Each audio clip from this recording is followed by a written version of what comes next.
I've never felt more like a hipster than when I found myself asking for one ticket to the Grand Budapest Hotel, please.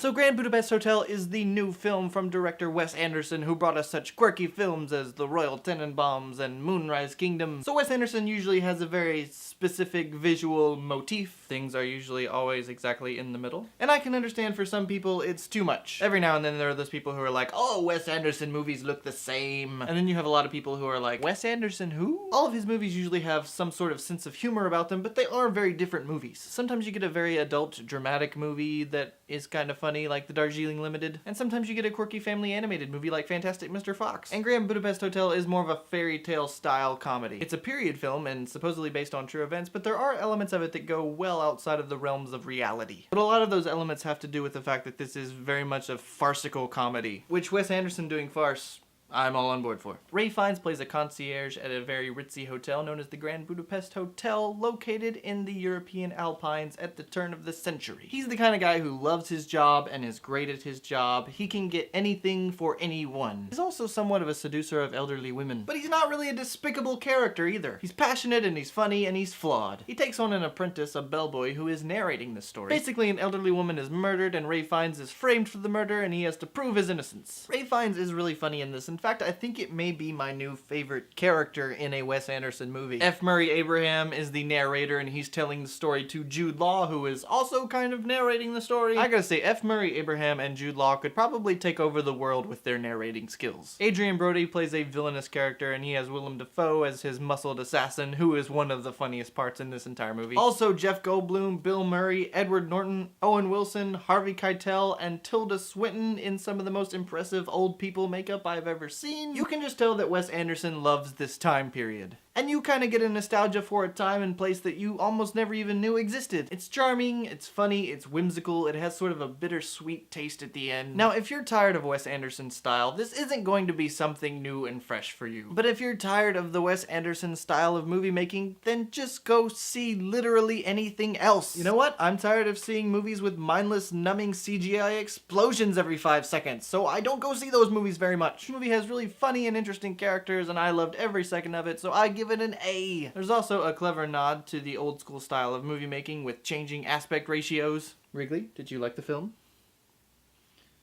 You didn't see the film, did you?